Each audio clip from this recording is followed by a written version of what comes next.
Hey everyone! Sorry about the difference having to record from the bedroom with the wicked cold snap coming and the oil at the church. It just made more sense for everyone to stay home. But this message felt too important to not put out in some way. So I just wanted to come here on all of our socials and put this out anyway because I know a lot of people are scared and angry and confused. And I just wanted to help bring a little bit of motivation in this time of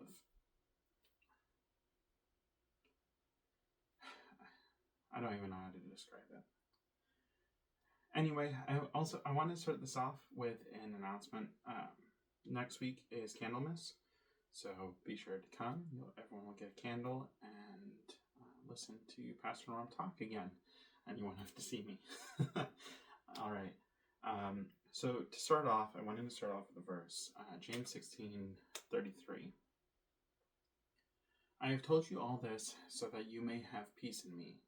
Here on earth you will have many trials and sorrows, but take heart, because I have overcome the world. This is kind of the heart of the message. It's we are not alone, no matter how often we feel like it. Be it through personal trials or world crises like what's happening now with people being taken out by law enforcement for standing up and recording or standing up for their fellow friend. Raids happening, protests moving, everything is just such a mess. And it isn't okay. I think an important thing to remember right now with everything that is going on, I apologize for the noise, my cat's moving in the background, everyone else is downstairs. But an important thing to remember right now is when evil wants to make you fearful, when it wants to confuse you and scare you and instill great anger in you, and they keep shouting left and right that, hey, this isn't really what's happening, it is happening, and they wouldn't have to rely on that confusion and filling you with so much anger if what they were doing was actually truly just. Right now, everyone else is in greater need than we are. So it's hard because we are also facing probably one of the biggest financial crises we've had since 2008. Things are going up while they continue to tell us they're coming down. People aren't feeling safe going to the store because of the ICE raids, and it's a lot. So you do feel that on a personal level, but also at the same time, many of us end up feeling dumb because we are, our personal matters in a time like this just seem so small compared to what some of the other mothers and fathers and children and brothers and sisters are having to go through. Prepping every single day like it could be their last, or their loved ones. And I think in that fear, I don't know if anyone else has experienced this lately, but I was really scared at the start of all this.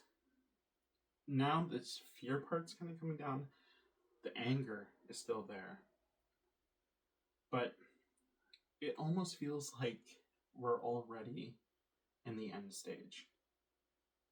I don't know how it'll turn out or what's going to happen, but something tells me this will come to an end sooner than any of them wanted to or intended. And I think regardless of when it comes or how it comes, it's important that we keep that in mind. Because, there's many debates going on. Maybe we can return things to normal after the midterms. Maybe it will be after the term. Maybe there won't be a term. Maybe there won't be elections, and it'll just continue going on. But no matter what happens, this will end. It always does. It always has. Every single time this has been tried, it fails and it ends one way or another.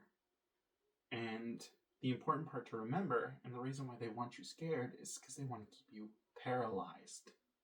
They want you to sit still. They don't want you to talk. They want you to stay at home and mind your business and let them keep doing what they're doing. That's what they want from us. So we can't give that to them. But how on earth do we give hope? How do we help people? How do we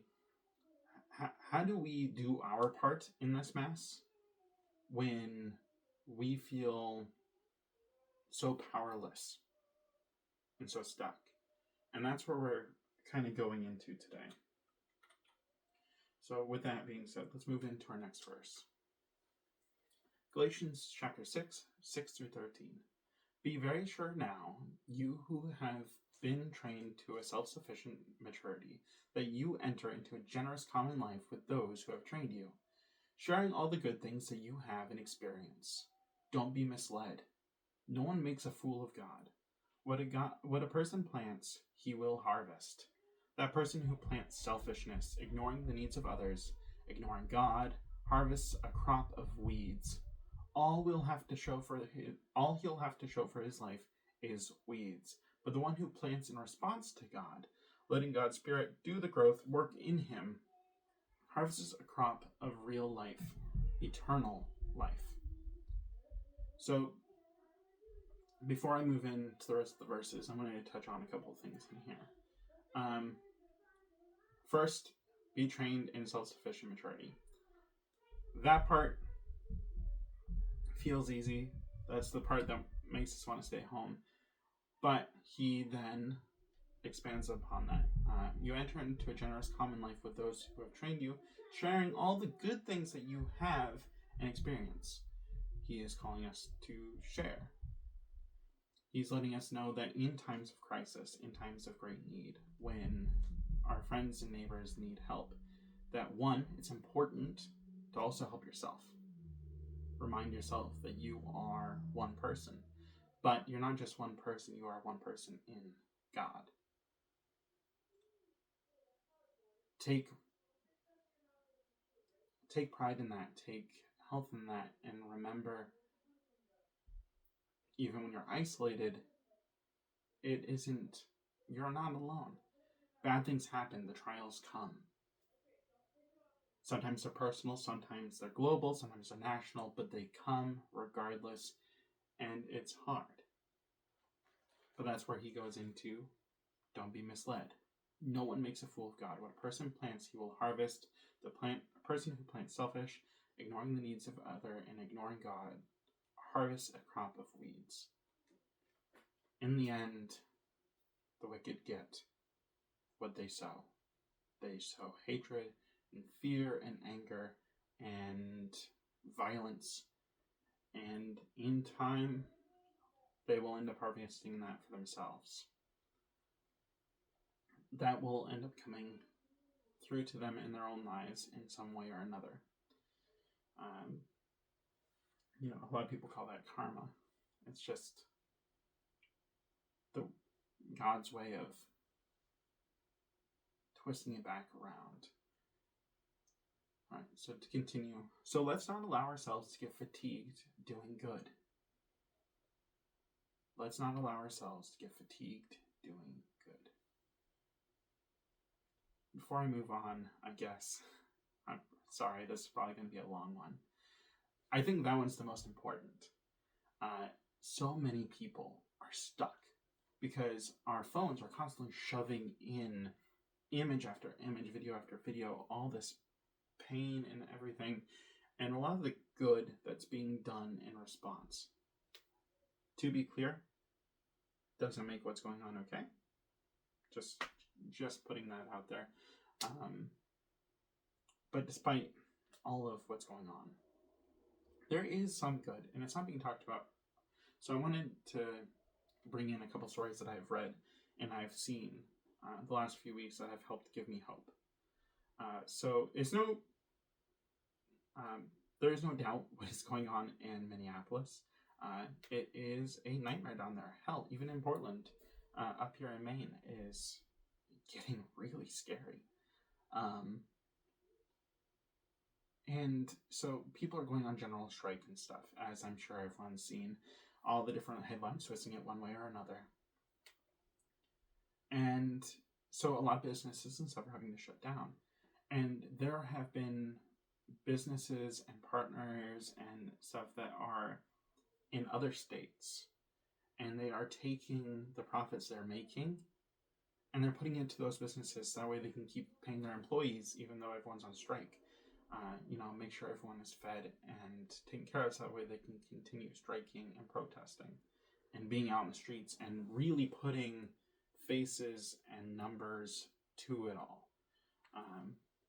Speaking of which, if you want an image of hope, look up the protests that are happening right now in Minneapolis and Portland. They are huge. They come close, if not rival, the 50-51 marches, and it's amazing to see. It's scary because when you're walking around, you don't really know, and it's easy to feel like you're going to be alone in this, that we're on the minority, that maybe it's not as common sense as it feels, but I promise you it is. It really is. If you don't trust the polls and stuff, and that's not enough for you, again, go look at those images. Look at the businesses going on. Heck, just a few months ago, we had the government shut down. Food stamps went out, and everyone was struggling. And despite the fact that everyone was struggling and gas prices were high and egg prices and chicken and everything was so expensive, people gave anyway. Every single business down here, gas stations and supermarkets and the hospital clinic and stuff, set up their own little mini food pantries that they were both adding to themselves, and people were bringing in and adding more to it for the families around them. And it's sad that we're in a state of such need that people have to rely on that. However, at the same time, it's nice seeing the good in humanity when the media only wants us to see the bad. The bad is what sells. And right now it's so easy to get lost in that. And I think it's important to remember that the light isn't just in the world, if you know where to look. But you can be that light for others. It really doesn't take much. The amount of families and stuff that cried and would just wipe the shelves during that time, it made a huge impact. We didn't really have to worry about the headlines of people starving because we took care of one another. Now, they tried to switch it and saying that, that's not an excuse for why we need to get rid of it because we can take care of our own. Which isn't fair, but they didn't. And we stood out, and that was a small victory we got. We've lost a lot this year and last. But we've had quite a few major victories too, that it's easy to forget about them because those things aren't happening to us that they wanted to do. And then this stuff is. But seriously, we are fighting back. There is movement. I know sometimes it feels still. Like you feel alone, that nothing's going to change, but I promise change is coming. Change is happening every single day. Anyway, sorry. Continue. At the right time, we will harvest a good crop if we don't give up or quit. Right now, therefore, every time we get the chance, let us work for the benefit of all, starting with the people closest to us in the community of faith. That's a sad thing, Because you see a lot of people focusing in on that last part. It's a community of faith. They just pay attention to the other Christians that talk, think, and do what they do. But it specifically says all, and then starting with people close to us in faith. And why would we need to do that with those of us in faith? Why would we need to do good for them if they're, putting the good out there as well? Well, I think right now we have our answer. It's easy for people to get lost and confused and take the messages the wrong way when their leaders are claiming to be God-fearing men and then continue to do stuff like this. A lot of people get stuck in it, and they think they're helping the movement. They think they're helping Christianity. They think they're helping believers in the faith. But if you haven't noticed, attendances shrink down. Heck, even some of these people that are going out and saying that don't even go to church anymore. They just march the streets. They no longer help their community, not even the people in their faith, even though that's what they claim they are doing. It's about all people.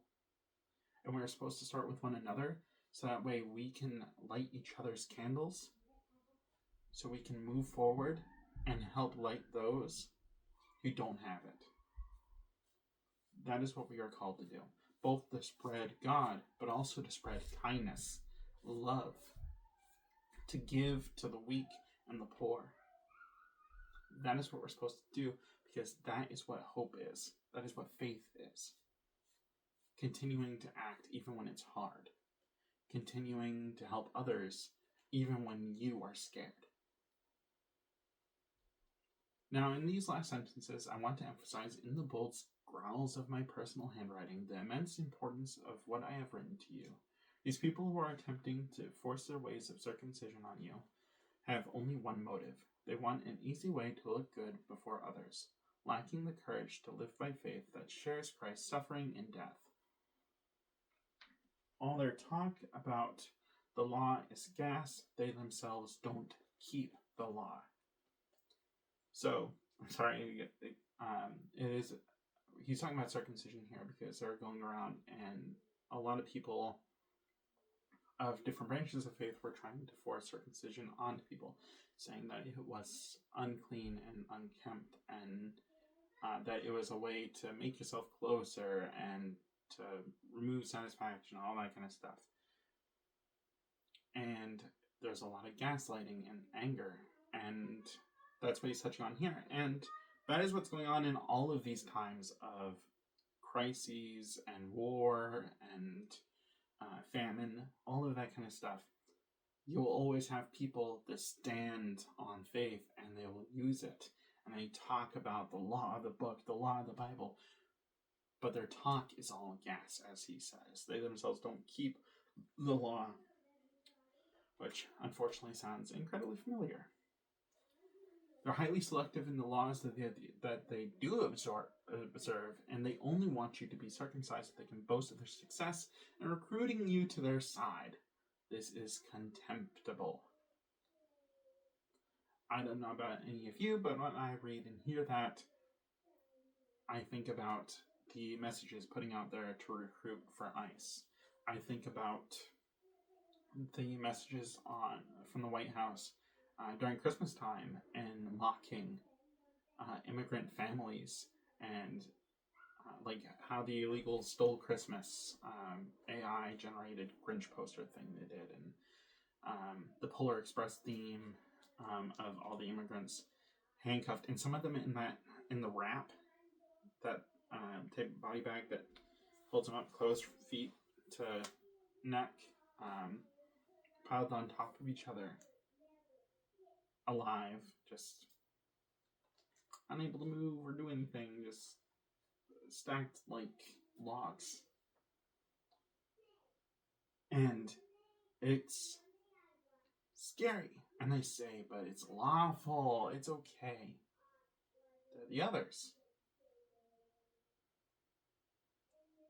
And then they tell us that it's illegal to record an officer, like the agent that told a lady in Portland, there's a video circulating around, she's recording him, and he tells her, yeah, go ahead and keep recording, because that means I can put you in the database, and you can be, you're a domestic terrorist. She says, she laughs, and she says, a domestic terrorist for recording? And he says, yes. Which we all know is not true. We have every right to record run-ins with law enforcement. That is our right. And Renee Good and the ICU nurse, it's excused because, he had a gun on his hip, even though the ICE agent took the gun before they took him out. And Renee Good was literally just pulling out of her driveway. She wasn't even a part of the protest or nothing. She was just trying to leave. And the officers got angry, and they're giving her different reports, and they were saying that that was okay because she got too close to them with the car, or that she might have hit them, even though we now have a bunch of, analysts going over the videos and stuff and saying that once all the angles are actually put together and the AI stuff is ripped away, the only stuff that's left shows that while it did get really close, it did not hit him, and even if it had, she was going at most, I think it was 5 to 10 miles an hour, something like that, so it wouldn't have caused any damage, but it was lawful. The other guy had a gun on his hip, even though he's permitted to carry, and they want the right to carry guns, but I guess not if you're against them.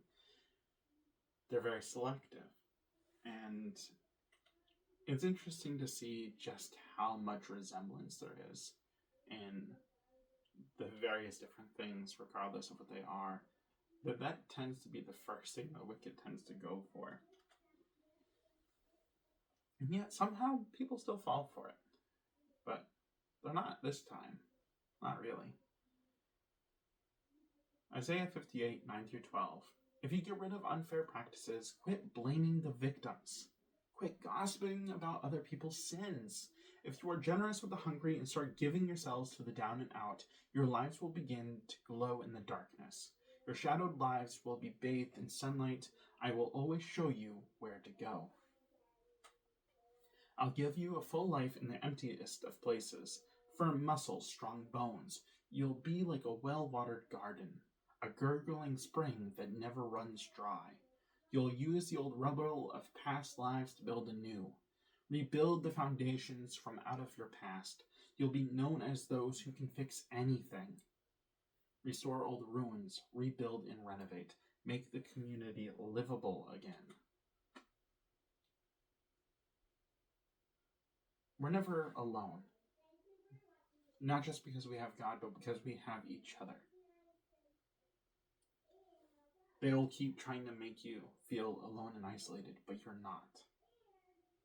At the very least, you can take solace in the fact that I am with you. I agree. I stand up. I see it. I'm angry. But I'm also hopeful. I continue speaking anyway.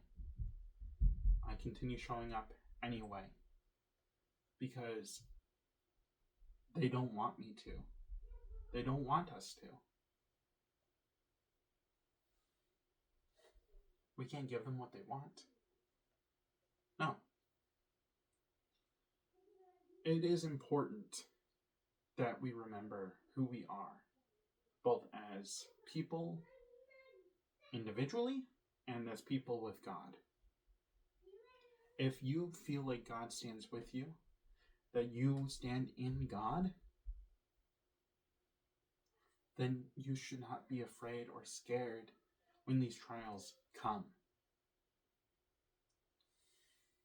It's hard. It's really hard. But I promise, we are not alone. And we will make it through this, just as we have before. We don't like to think about it, but it keeps being compared to other countries and World War II and everything else. And the important thing to remember is we as a people here in America have been through this before. It's hard to think about because it feels so long ago, but we've been here, done this. And People around the globe have done this since the beginning of man. They always count on othering people, telling you that there are some people worthy of the love and compassion and some people who are not. But that's not what God tells us to do. It's not up on my verses here, but like I said during the candlelight service, Matthew 25, where he's talking to a crowd of Christians and he's telling them, when the day of judgment comes, those of you, there will be people on my left who claim they know me, people on the right that claim they know me. And I'll say to the people on the left, I was hungry and you did not feed me. I was thirsty, you did not give me anything to drink. I was cold and you gave me nothing to wear. And they say, God, when did we ever see you thirsty or hungry or without shelter or clothing? And he tells them, whatever you do to the least of these, just the least of these, meaning the worst of the worst, whatever you, or the people that are down their luck, depending on which way you want to look at it, people that are poor or people that are down and just lost in it all. Whatever you do to the least of these, you do to me. And he tells the people on the right, you saw that I was hungry, you saw that I was thirsty, you saw that I was sheltered, and you gave it to me. And they say, God, when did we ever see that in you? And he answers them the same way.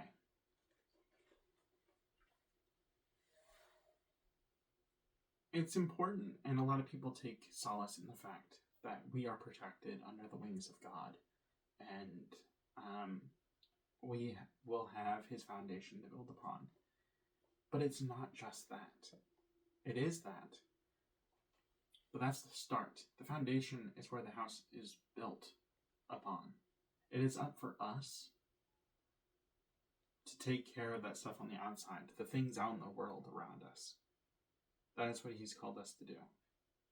He has given us what we need, and he will keep us there, and he will keep holding on to us. Even when we feel like he isn't there, he will keep holding on. It is our job to then build up the rest of the house. We got 2 more verses. I'm going to stop with the rambles. I'm just going to go into these verses, and I just want you to think and meditate on these and just hold on to them. Starting with Proverbs 3:27 through 29.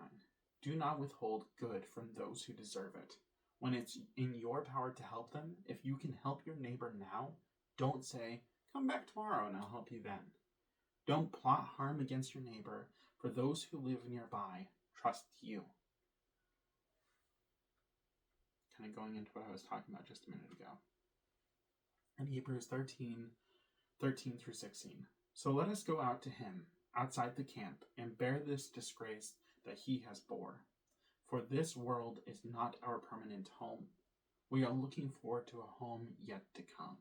Therefore, let us offer through Jesus a continual sacrifice of praise to God, proclaiming our allegiance to his name, and don't forget to do good and to share with those in need. These are the sacrifices that please God. Oh, I lied. One more. Psalm 91, 2 through 11.